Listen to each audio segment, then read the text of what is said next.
play of the game from way down. True, silence.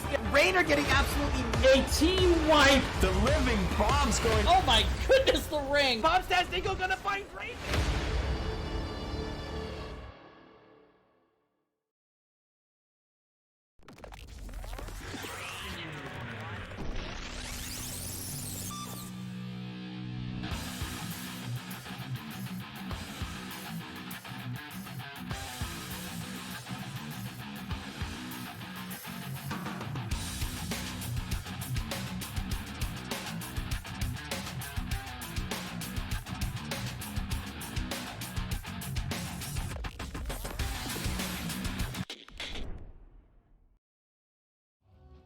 Hello everybody and welcome back to the Nexus Gaming Series. This afternoon, it's a Sunday afternoon, it's a very wonderful, pleasant weather day outside in the middle of, thank you, middle of late spring I suppose we are, middle spring right now. Some places in the country getting some snow, but not here, actually, just a couple hours from here. Hey, you need to stop. Today, we're going to see a Division D East matchup. It's between ProBUs Drift, Cannon Rush, and your math teachers. Let's take a look and see where these teams currently stand. So after the first week, your math teachers has 2 points. They've only played one game, so 2-1 in that first round. Whereas ProBUs Drift, they've had the opportunity to play 2 matches so far. They got one of their flex matches done early on, and they're currently at 1 point. So they were 1 and 4 on their points. Taking a quick look at our map bans today. So ProBUs starting us off with the bans on Dragonshire and Sky Temple, and your math teachers banning out Tomb of the Spider Queen and Cursed Hollow. Our first map today, this afternoon, going to be Towers of Doom, the selection of your math teachers. And let's get right into it, because it looks like we've got our draft all set up and ready to go. We're going to start off with a Rainer ban. Here's a strong hero. Got a little bit of love in that somewhat recent patch, I suppose. And Zool going to be the other one here. And that's not a big surprise. Zool is a really strong hero on Towers of Doom. Allows him the double soak potential. And with his recent updates, he is also quite the powerhouse. Not infallible, but still not necessarily somebody you want to have to deal with on a regular basis. Going to be Varian the next one to fall. Oftentimes a taunt Varian here can be pretty rough, allowing for that quick blow up of a hero, which then leads into the, well, okay, Trace is banned, so that's not really necessary, but not up to us. Our first pick, who's it going to be? Oh, it's Recyclic, everybody in chat. Welcome, Recyclic. Good to see you. Chaos Tank gonna lead us off with the Johanna. A very strong tank. Doesn't give away too much about your draft. It just means that you've got a hero that can blind for those enemy auto attackers. Perhaps a Vala, a Zul'jin.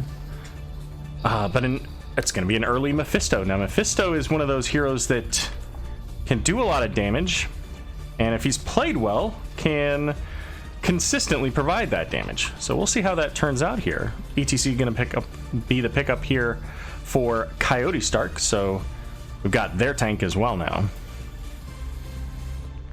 So some of the things that you could see out of the ProBUs to kind of counter the Mephisto, you could see heroes like Garrosh, which obviously is not really going to work here. You could see something like maybe even a Malfurion, who could put a root down, maybe even a Kael'thas. You could see, you know, any of those heroes that also work really well against, for example, Alexstrasza, because they know exactly where he's going to be and want to put that ability down there. Heck, even Stitches, right? And a Nubarak. You can gorge him or cocoon him as he uses his Shade of Mephisto. It's going to be Anduin, the third and final ban coming out from your math teachers. And we'll see what we get for the last ban here from ProBUs. Also, the Sylvanas pickup here, I forgot to mention that. Very strong hero, gets a lot of value here on Towers of Doom, allowing to help push down these towers, because of course the towers equal points. And Greymane, the final ban. Leoric does enable some double soaking, so we'll see if we maybe get like a Tahaka, if we get a Sonya, possibly even a Blaze. One of those heroes that could potentially, or Urel would also be a good one. Has that ability to zip around pretty quickly. So we're going to see Vala and Malfurion. So everybody but the solar lane here. Kuzan holding on to that pick. So no Malfurion as an option to help counter with the Mephisto. So what else do we see? You know, I hesitate to mention it, but even a Brightwing, I would think, would do some work. And she got a little bit of value here in the recent patch as well. It's gonna be Rhaegar. Oh, you know what, Kel'Thuzad? I could see that. You pop in, let me put my Shadow Fisher right there. Let the team do all the work before you get there, and then as he comes in with the Shade of Mephisto, finishes the job. I like it. And it's gonna be Chen. All right, let's see. Make sure everybody's got Rhaegar, Johanna, Leoric, Ruba, and Herodias Kel'Thuzad.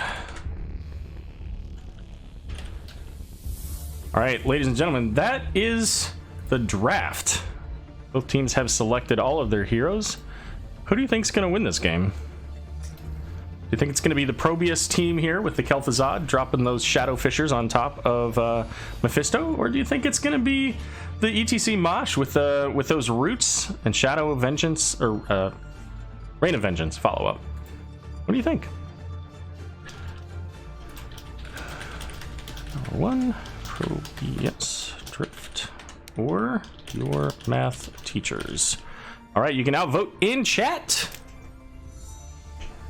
Hit the drop down at the top right of your chat box there. Select which team you think is going to win, or the one that you want to win. Hit the vote button. And let's get into game number one on Towers of Doom.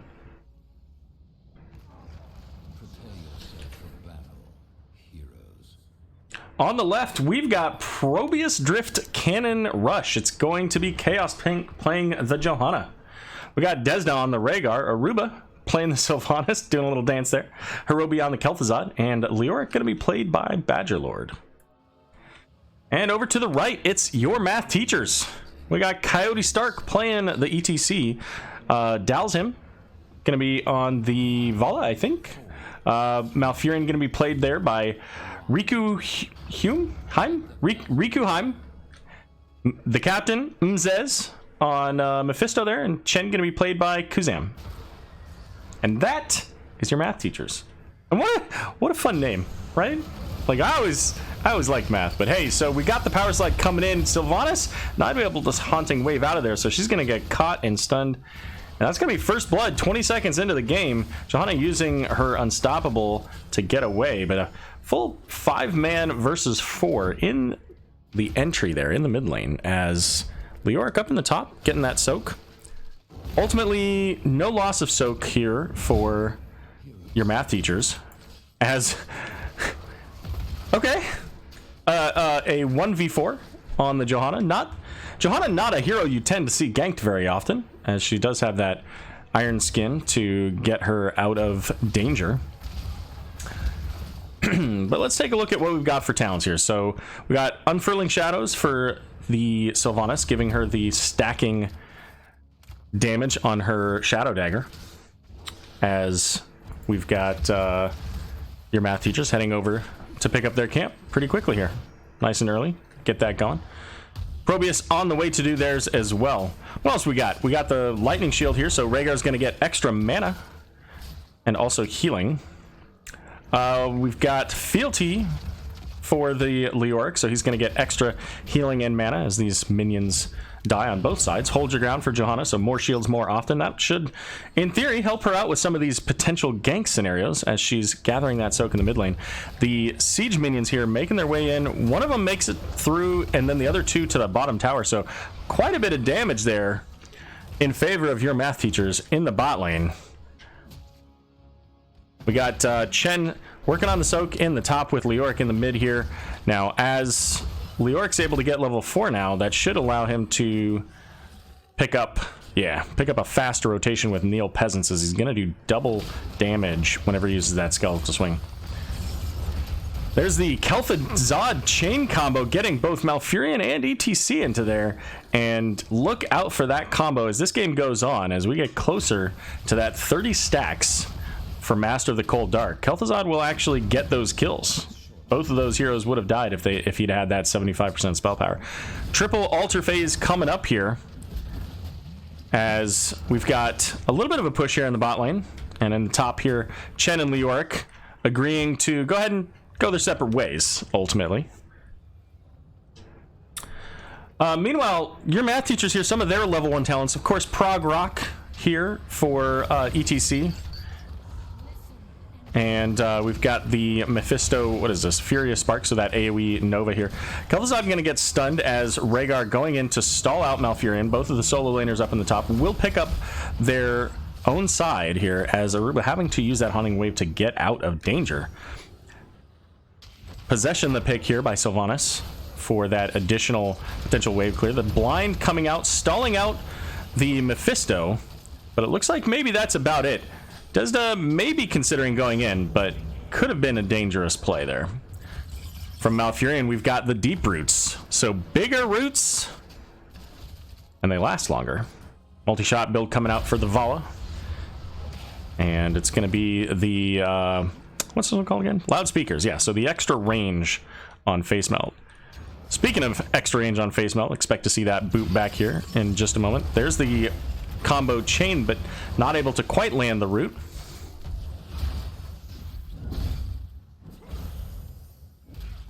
And what do we got here? Froststorm. So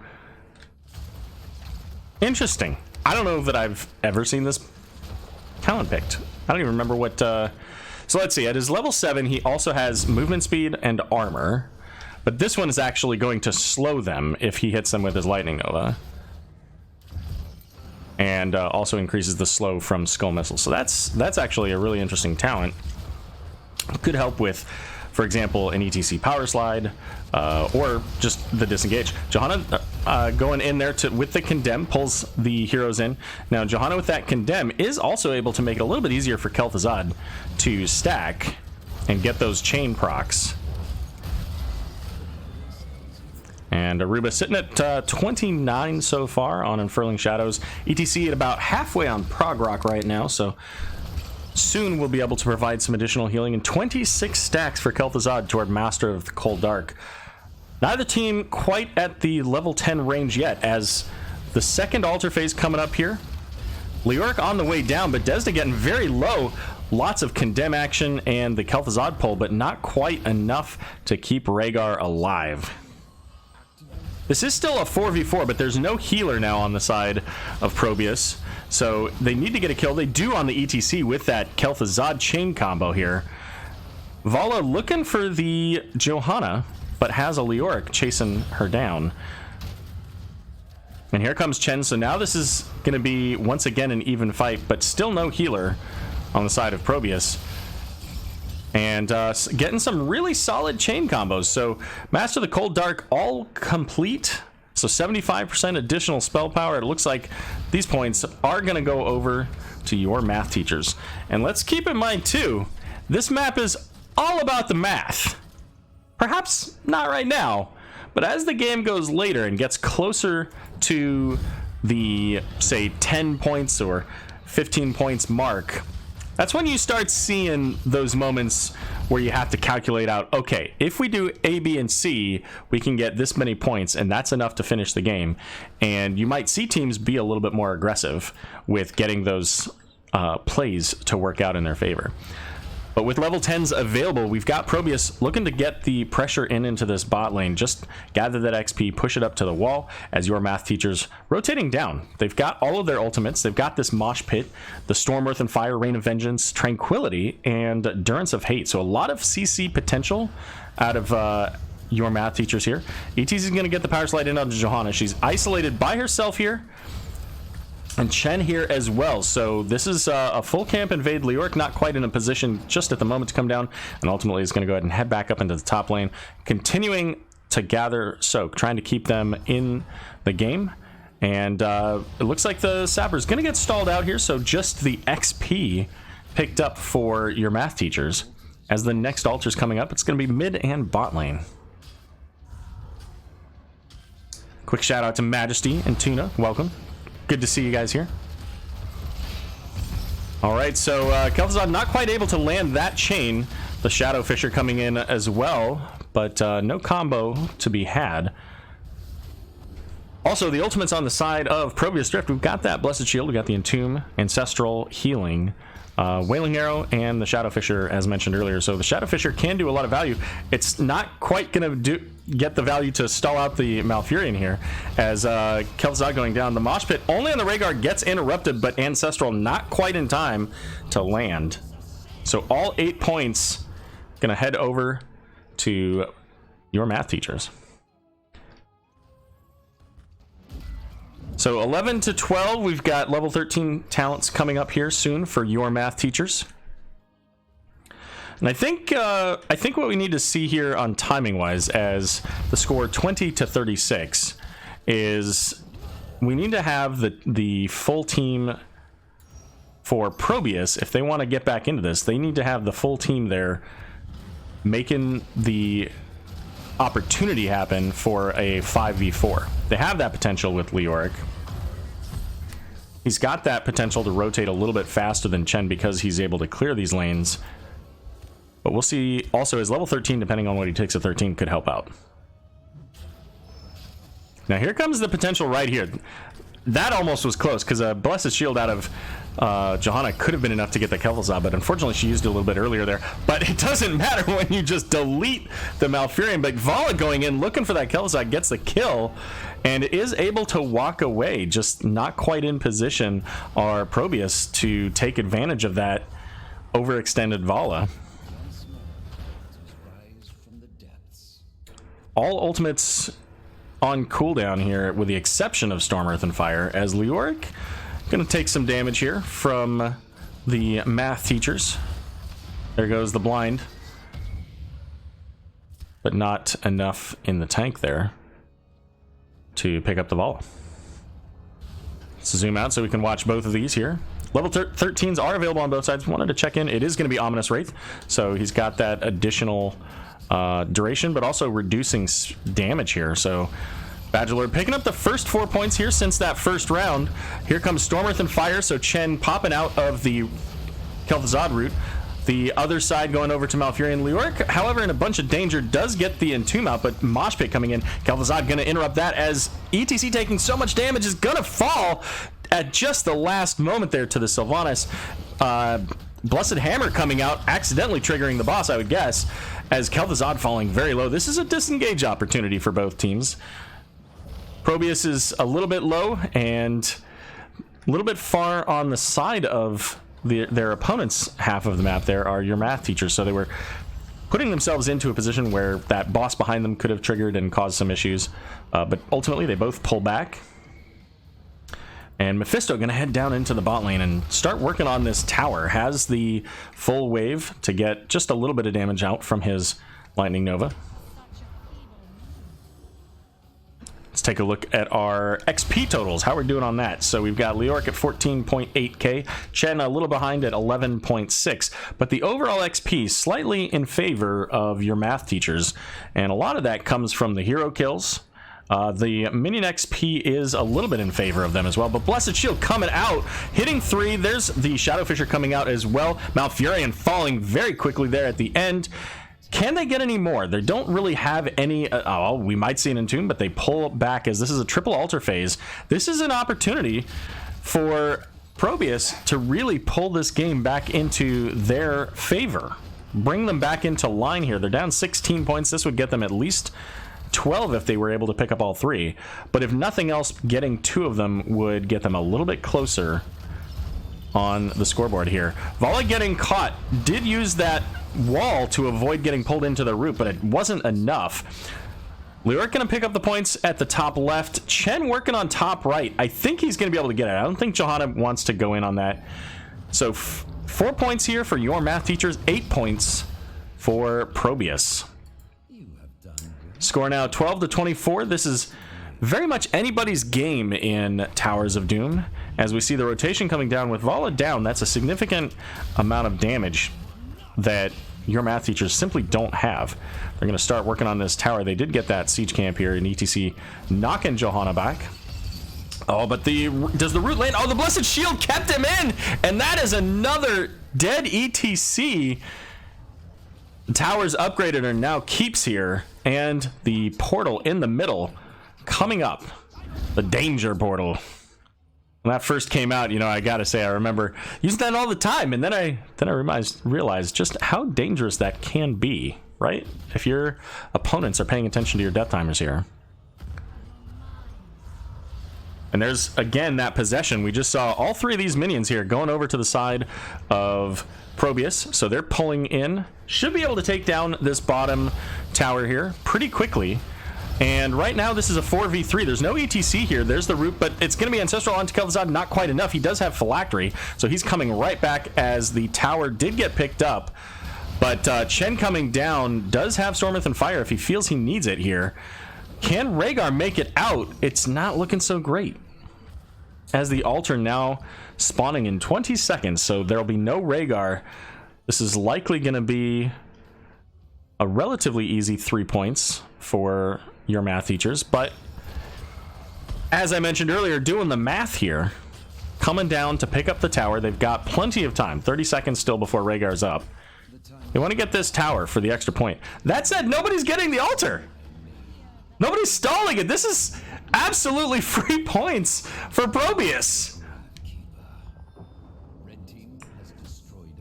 A little bit of a misplay there coming down here. We'll see if that actually makes an impact in the long term. Chen getting pulled in and caught once again. Kel'Thuzad with the combos, just doing work.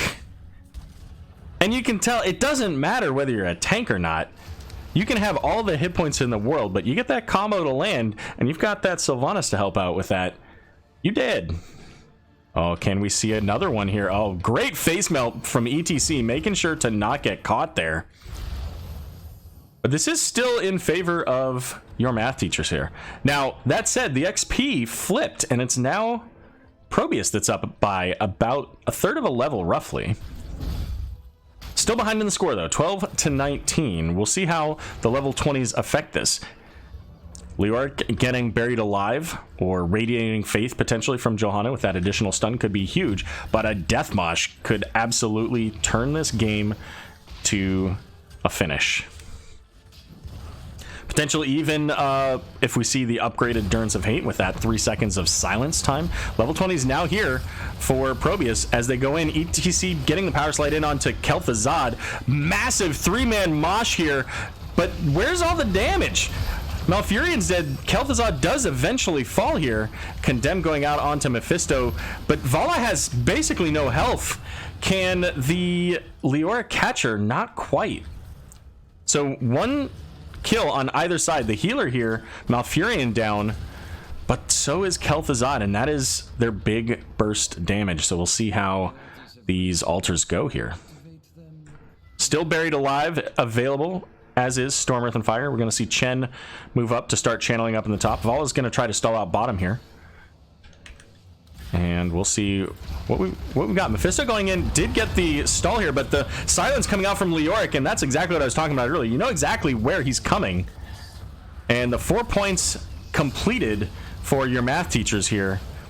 As Durance of Hate gonna land onto 2, and both of them will fall immediately thereafter.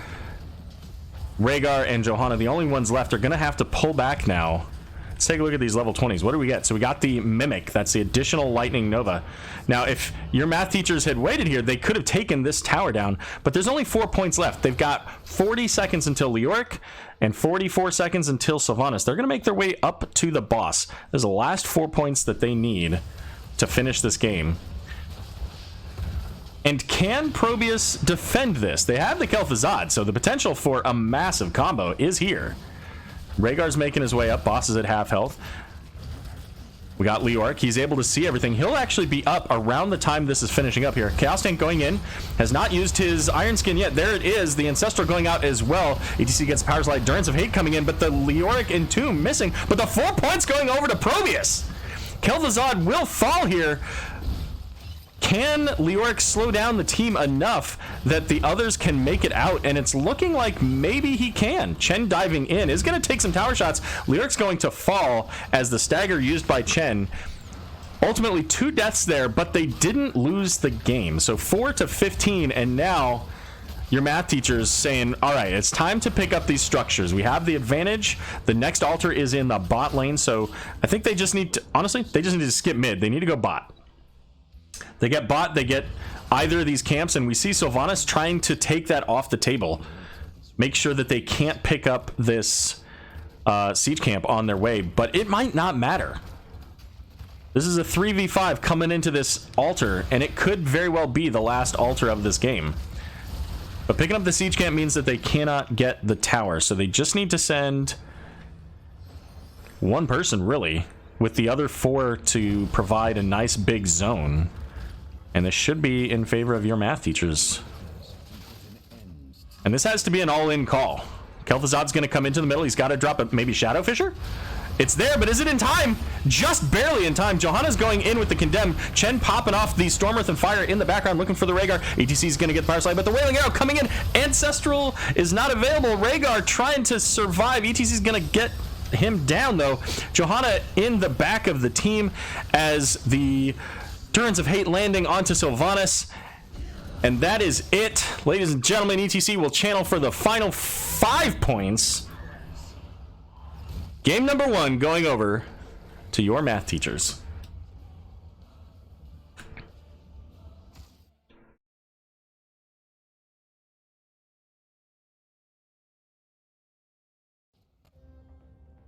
Nine kills to 18. Overall, I felt like a lot of that game was fairly well balanced, but it really was Kel'Thuzad setting up a lot of plays, setting up that big burst so that Sylvanas could provide her damage. But on the other side, a lot of CC potential. ETC made a lot of combos. The Malfurion roots, the Mephisto just Durance of Hate roots, along with all of the combos that Mephisto brings to the table. And so much damage. Taking a look here, we've got 103,000 damage from Mephisto. Absolutely bonkers compared to 56k for Kel'Thuzad. And I think the difference there is that you see Mephisto doing a lot of sustained damage with his Lightning Nova, with his Skull Missiles, just like we see here with Vala. Whereas Kel'Thuzad, his damage doesn't have to be high numbers, right? He combos somebody and they go from 100 to dead. So that's 3,000-4,000 damage, as opposed to the 5 or 6 or 7 that Mephisto has to do to kill somebody. Rackham, welcome. But you know what? I tell you what, buddy. Just for you, I got some new shows for you. Not shows? Not shows. Commercials. Commercials? We'll call them commercials. That's what I call them. That's what the heading is.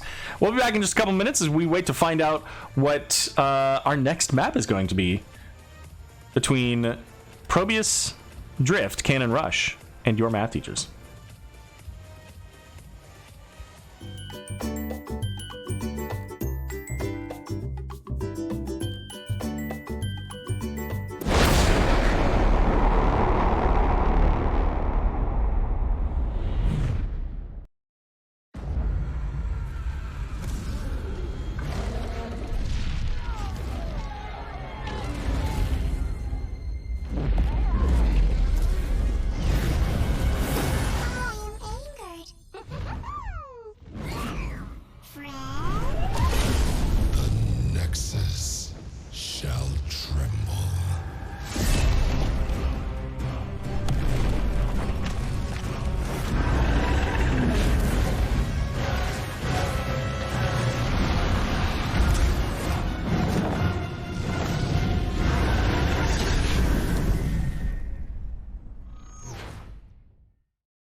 Bienvenidos a la catedral de las mejores batallas del Nexo. ¡Vámonos! El terrorífico, el chamuco, Diablo. El jefe, Aero.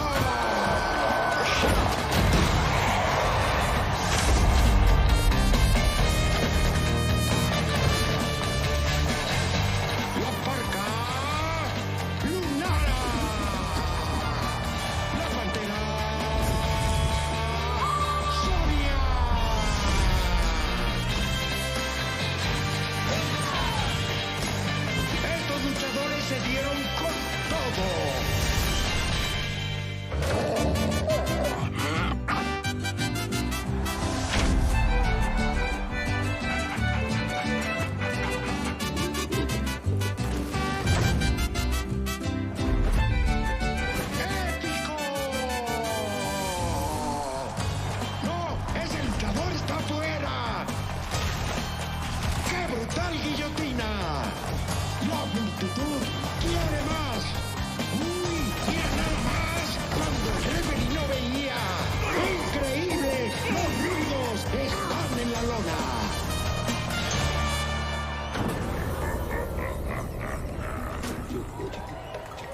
All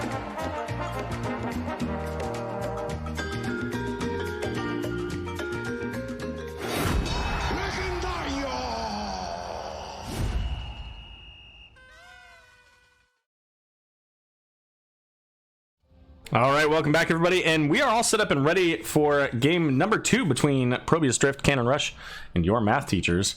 And so we just saw Towers of Doom there. It was the selection of your math teachers. They won that map. Final score 0-15, in case you missed that. Our original bans from ProBUs Drift on Dragonshire and Sky Temple, and your math teachers banned out Cursed Hollow and Tomb of the Spider Queen. Our second selection here, for some reason, isn't showing up on the... Oh. I know why. 1 second. Bam! There we go. Second selection from your math teacher is actually going to be Battlefield of Eternity, and we're all set up and ready to go in the draft. So let's hop over here. Take a look. See what's going on over here. Raynor and Kel'Thuzad going to be taken away, and that is a respect ban. Kel'Thuzad, not often a hero you see on Battlefield of Eternity, but you know what? Kel'Thuzad did a lot of work in that last game, and without Kel'Thuzad, that would have been a very different result. So I think that's a really good ban from them. Because even if he's not picked here very often, certainly you can adjust your draft to build for the opportunity of a team fight. Gonna be Vala the ban out here, so ultimately banning out those prime race heroes.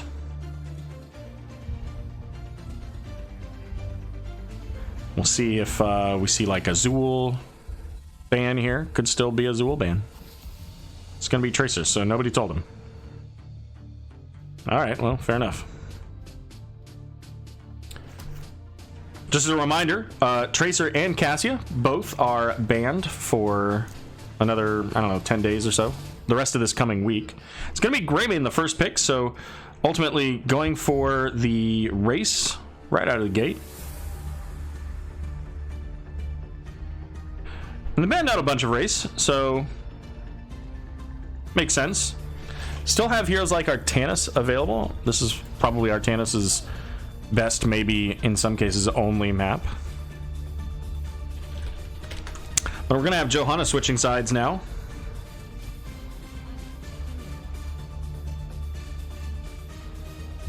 And Ana coming in. Let's see, Riku, Ana. So it's the Ana Johanna.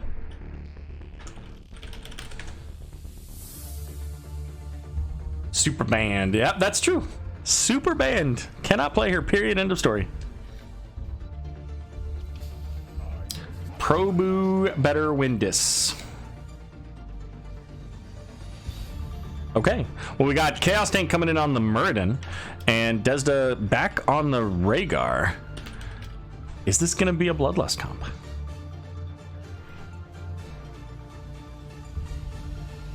Let's see. So we got Greymane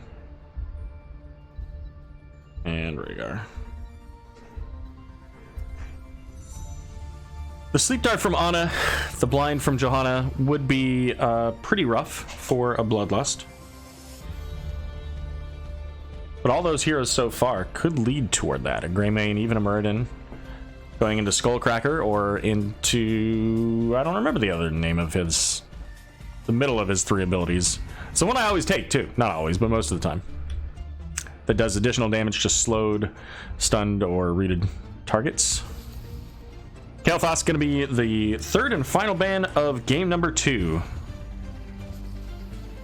And there's the Artanis.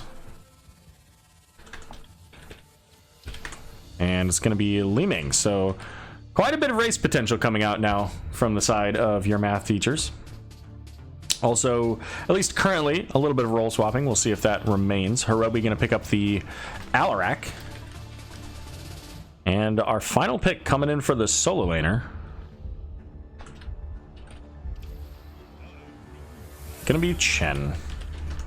I would have guessed that. Chen, Rhaegar, okay. Tracer was wasted ban. Essentially, yes. Final ban coming in from your math teachers. Who's it gonna be? Mzez previously played Mephisto. We've got our solo laner, so we're probably looking at a little bit more maybe sustained damage. Potentially. And there you go, Lunar. Make sure nobody changes their roles here. Looks like it's good, so let's go ahead and get right to our vote. Previous vote, by the way, was in favor of ProBUs. So chat, you guys are 0 for 1 so far.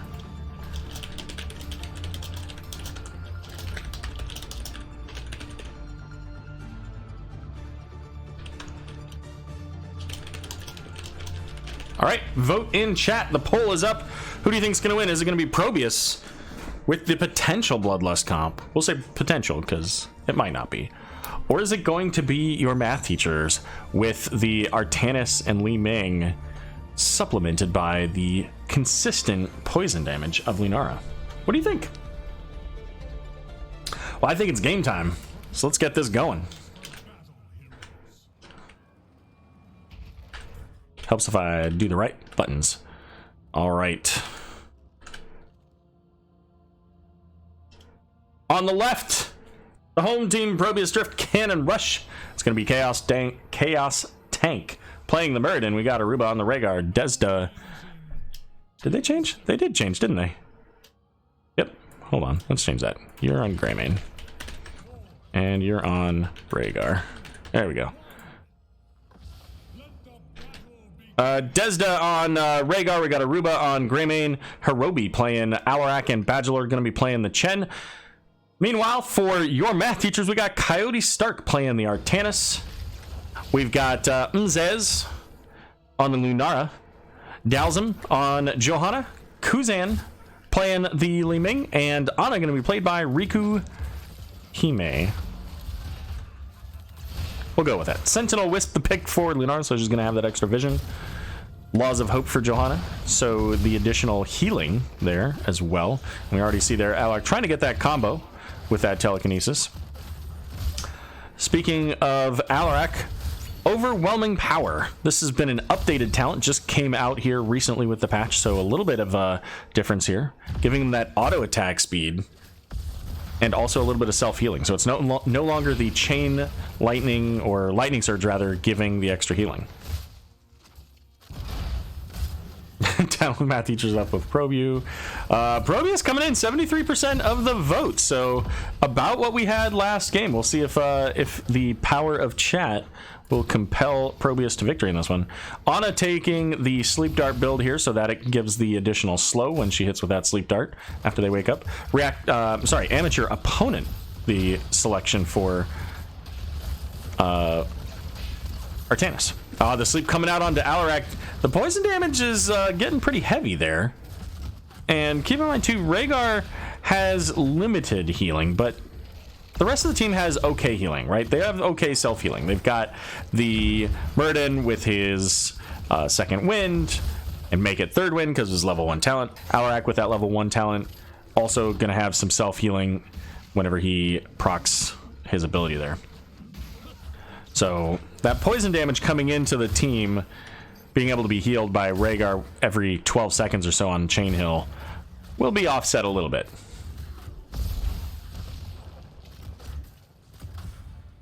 Swap coming in onto Chen, but Artanis finding himself a little close to the towers there. Did get the 10 armor penalty as Chen having to pull back a little bit here. Doesn't have a lot of health.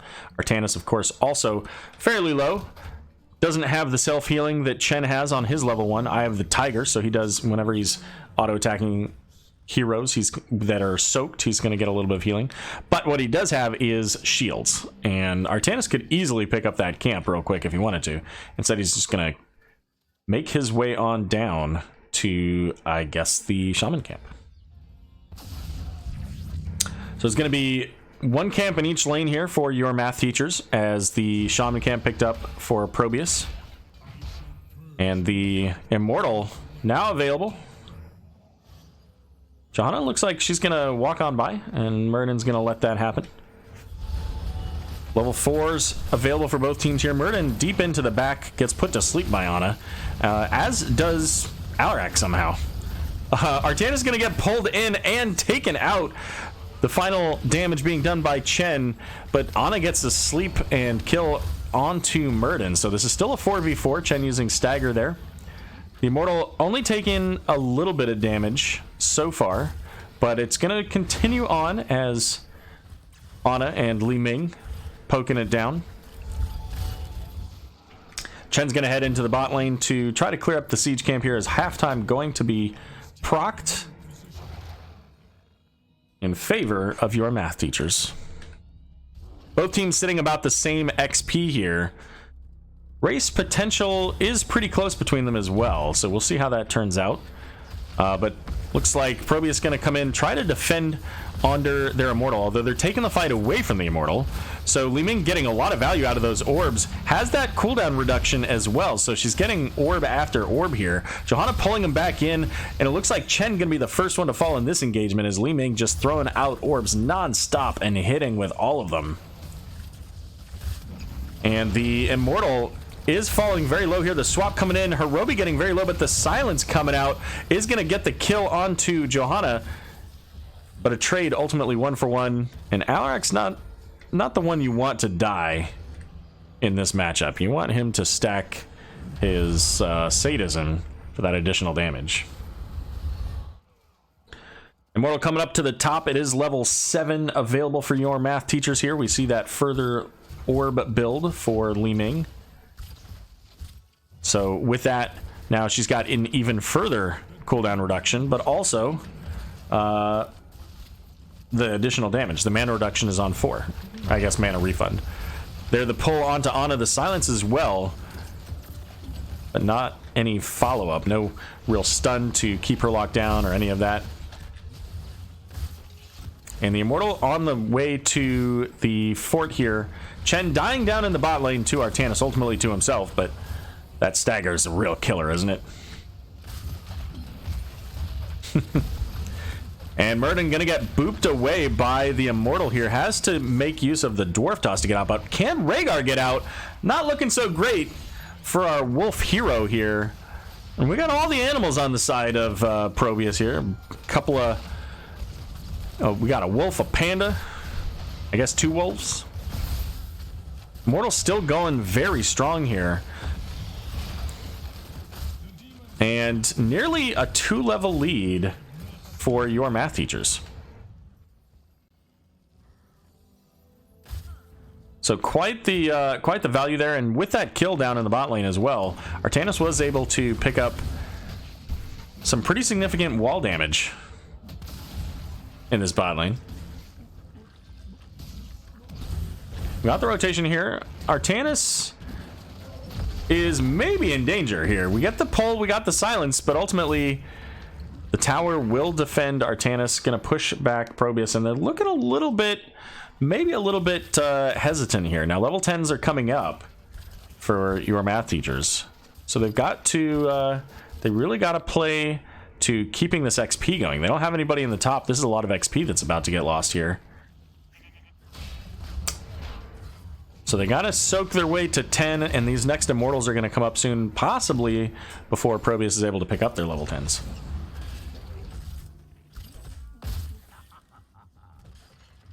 And we see Lunara here able to use that Wisp. They know that this is going on, and they have level 10s. So this is very much an invade call as Artanis going in onto the Greymane. And Artanis does have that blind, so all that damage potential from the Greymane, the auto attack that we've seen from, at least started from that level 1 from Alarak, as well as the rest of the team, going to be slowed down pretty significantly by the Artanis. Hey, Slexia! Are those shades on Alpha, or is that a Band-Aid? I can't quite tell. You'll have to tell me. Looking for the kill on Li Ming there, not quite able to get it. As the Immortals have spawned, Artanis working with that amateur opponent on the Shaman camp. And just getting a little bit of damage right in the beginning here is your math teachers.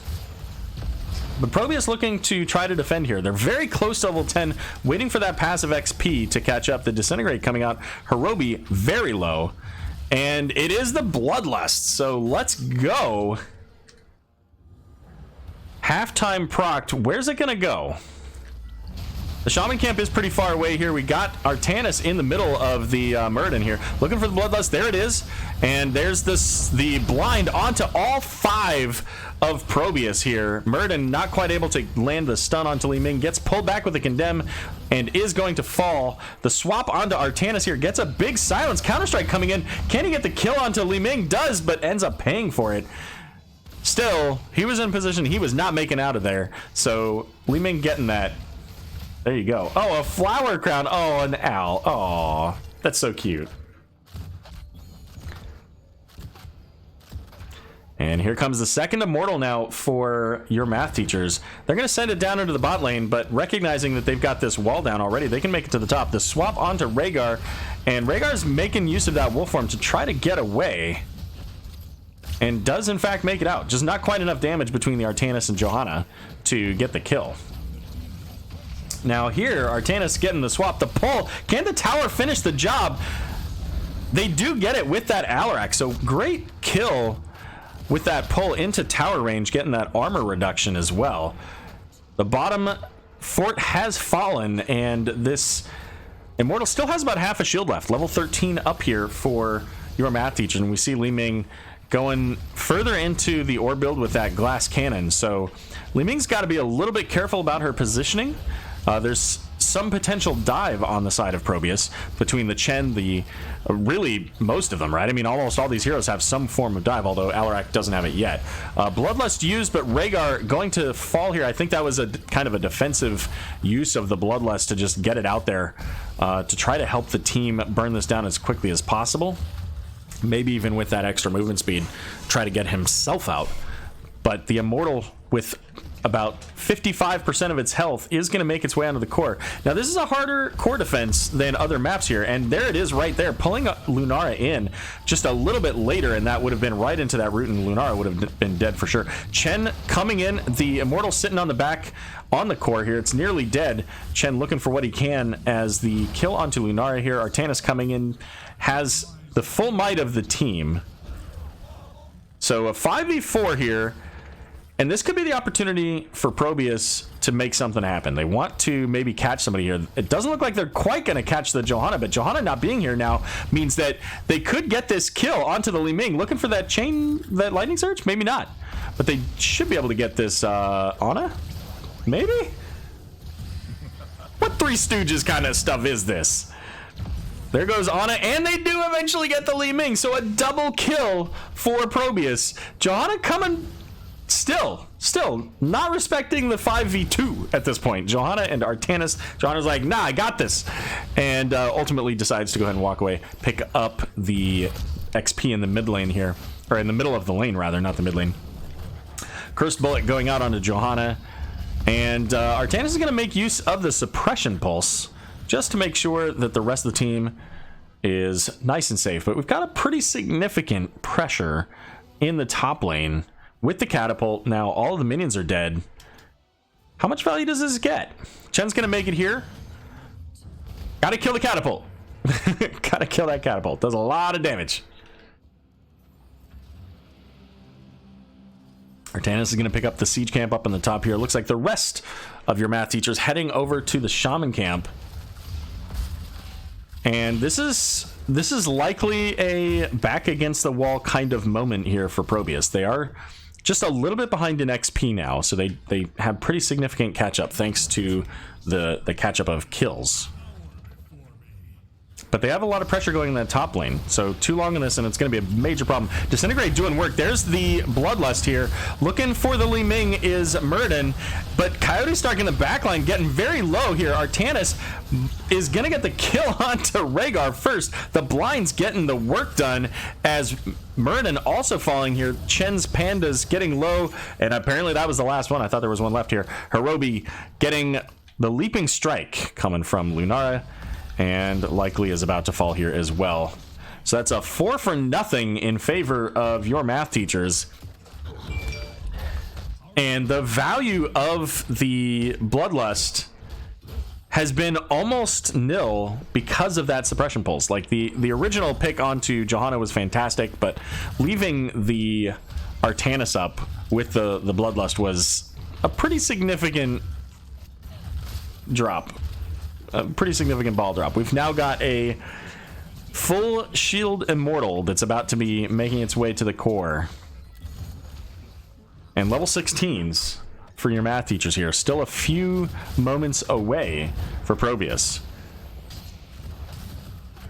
And this is their last stand. Backs against the wall on their core in game 2. They're already down one game here. Suppression pulse is available. That's the biggest threat to them. And he's not here, but he can do that globally. So there it is.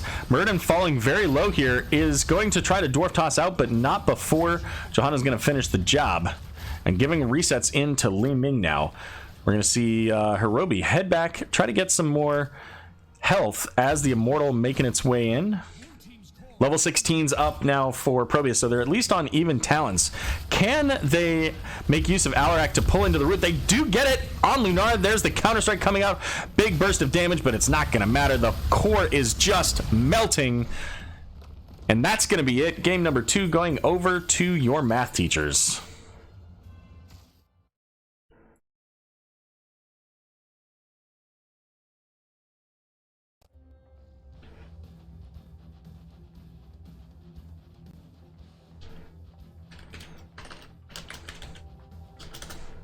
All right, we'll check in and see what's going on if we want to get an interview. Let's see. Okay, Coyote Stark.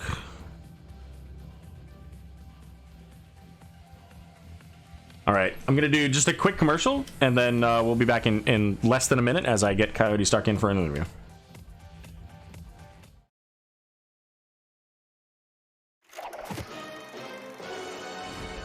You shall pay for this treachery.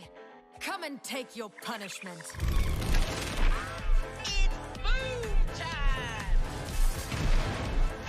Pedal to the metal.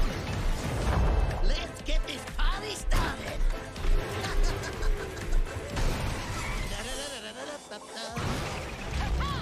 And I'm out of here. Are you trying to show me up? You're a bother.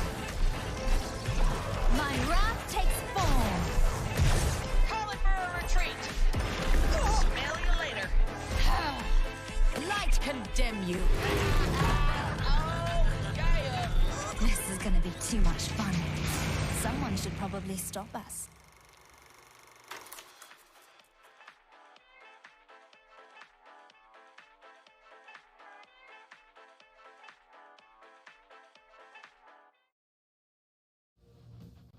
Alrighty, everybody, welcome back. We've got Coyote Stark here from your math teachers. Welcome to the stream and congratulations on your victory there. A 2-0 victory's got to be feeling pretty good. How's the team feeling overall? Honestly, we're feeling pretty strong because we've really kind of hit our stride lately, and we're playing in the Heroes League as well.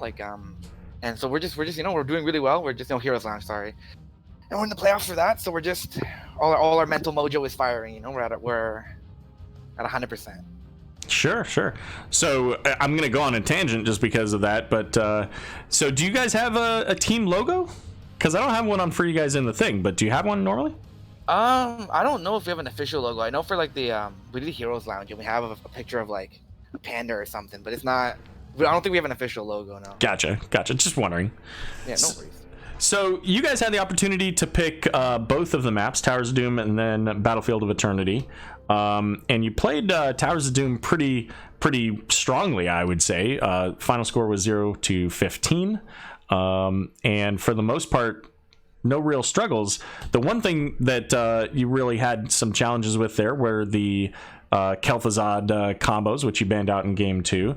So what would you attribute your success in game number 1? Because Towers of Doom is a macro heavy map with a lot of variables to consider, and your math teachers as your team name gives me some interest in that. But what would you attribute your success in Towers of Doom to specifically there?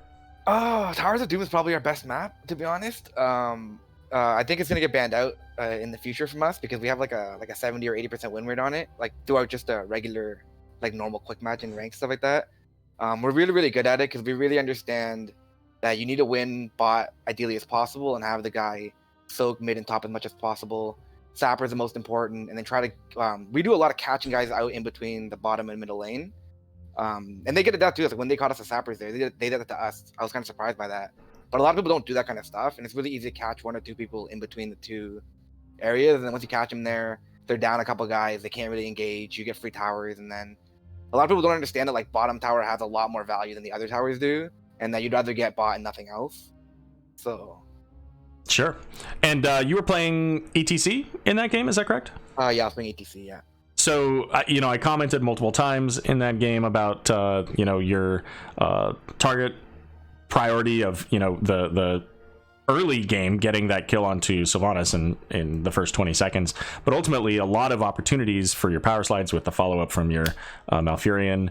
But in the very end there, so let's talk about the kind of the final 2 fights. There was the boss play, and then there was, ultimately that bottom altar. So going into the boss play, you guys have the advantage.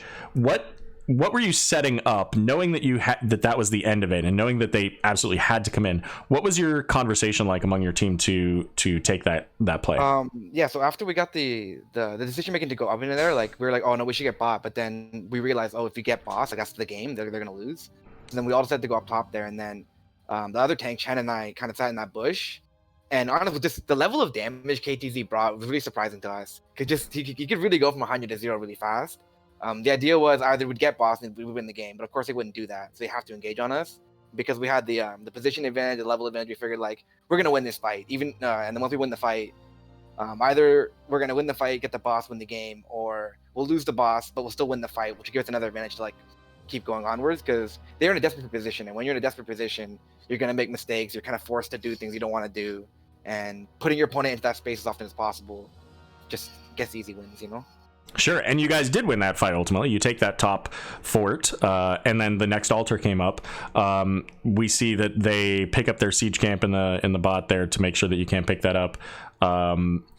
What were the steps then? So after you finished that boss play, obviously you called for the top fort, but what were the steps for your path to victory? What were you guys talking about on how do we make this a checkmate?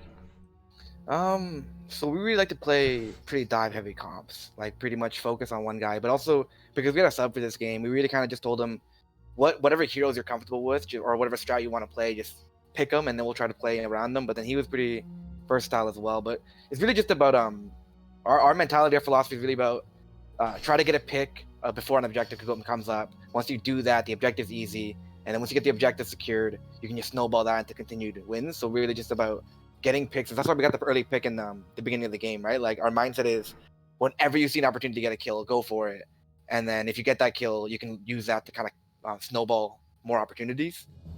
Plus, it's more fun to be aggressive. We all kind of played it for a long time together. We've all been friends since like elementary school. So nice. We're all like, in tune with what the other guy's gonna do. And so we kind of almost don't have to communicate verbally per se. We kind of just know, oh hey, this guy likes to do this, so we all kind of know what the other guy's gonna do in their head. And it really makes it easy for us to play like that kind of hyper aggressive style. Like I don't always even make call outs. They just know if someone's out of position slightly, they know I'm gonna jump on that as much as I can, and so they kind of just already are prepared for it. So sure. So Battlefield of Eternity. At what point was the decision made to take Artanis? Was it right at the beginning, or was it after you were like, hey, that's a Bloodlust comp? Yeah, because we wanted to get Greymane or Raynor on our sub because our sub was really. He told us he was quite good on Raynor and Greymane, so we're like, oh, dope, they're good heroes on the map. Unfortunately, they kind of picked those guys out, and so we really prioritized, okay, well, now you really need to get a hero that you're comfortable with, because if you're not, and normally I play tank for our squad, but he preferred playing tank after those 2 heroes were gone, so we told him, okay, like, you can take Johanna then, because normally Kuzan is our solo, but because he kind of took the tank, we kind of have to shift it up a little bit. Artanis is a really good pick there. We didn't really think about that until, like, the moment I decided to pick him. But yes, then I realized, oh hey, like their Greymane, their Rhaegar, their whole squad pretty much is canceled by the blind, and then obviously he's really strong on the map. Plus, I'm nasty with Artanis. Like I don't know if you saw some of my pulls there, or just. I did get some of them. I did not get all of them. I didn't catch the Chen kill in the bot lane, unfortunately, because there was the fun stuff going up in the top lane. No worries. But definitely some of them. And I do have to say, like, the suppression pulses were like 100% on point. They weren't like, oh, I missed one person. They were, I got literally everybody. And there was one of them, I can't remember the second or third one, where it was like, all right, where's the suppression pulse? Where is it? Where is it? And then it was like, oh, now here it is, because now they're all together. So it was really good to have patience and positioning on that suppression pulse, because their bloodlust got basically zero value in the entire game. Exactly, and in fact, their coordination kind of worked against them there, because I knew that they would like try to group up so they all get the bloodlust, but that made it easier to hit all of them with the suppression pulse. I think it'd be better for them to kind of just have the Rhaegar and maybe the 180 carry away from the rest of the group, so that they can get bloodlust and have to make a choice between suppression pulse and the whole group, or just the guys who are doing damage. Because I would have chosen Greymane every single time with bloodlust on them either way, but I didn't have to make that choice because they were always clumped up together, which is nice. Right. So last question for you here, just in general, and I guess it's not officially the last question because I always have one final one, but are you guys actually math teachers? Was asked in chat, and just mild curiosity on my side of things. Oh yeah, so we get this question a lot. We are not, of course. The name math teachers isn't because we're math teachers, it's because we're all big fans of Andrew Yang. We're all Yang Gang, and he's all about math, make America think harder, so that's why we chose that name. Gotcha. Makes sense. All right, so for the final question, I always ask this at the end. What was there any particular moment or play, and it may be one that you think of here from game 2 that you wanted to make sure gets highlighted, something that you or your team or even the opponents did that you thought was a really fantastic moment? I'm not gonna lie, when I'm playing in game, I kind of have tunnel vision. I don't have a good sense of what's going on a larger scale. I kind of just know what I did. But if you want to put any of my personal highlights, I'm more than happy with that. Just anything I did. I don't know. No worries. You know what? The funny thing is that I had an interview. I had somebody ask me that question in an interview a couple weeks ago, and I'm like, I don't remember anything, but all my team is great. Yeah, exactly. So, because you're saying that, I was like, man, I don't even remember. Like when you said, "Oh, can we talk about this fight?" I was like, not unless you tell me what the fight was, because I don't remember. Right. Fair enough. All right. Well, Cody, any final shout-outs here before we let you go for the day? Yeah, just shout out everyone on my team. We all play well. I play the best, but they all play well and they all contribute. It's like Michael Jordan can't do without Scottie Pippen and Dennis Rodman. So yeah, we're gonna win it all. Hopefully, we're gonna just try to ride this train and just not lose any games. Hopefully that's gonna be the energy we bring. All right, good deal. Well, thanks for joining me. Have a great day, and good luck with the rest of your season. Yeah, you too. Thank you. Yep. All right, everybody, that's going to wrap us up here for the afternoon. Your math teachers taking a 2-0 victory over ProBUs Drift, Cannon Rush, and that's it. That's all we got. There's no other NGS match currently, because this is just too early in the day for that. So, let's see. Do we have anybody that we can raid over to? Let's take a look at that.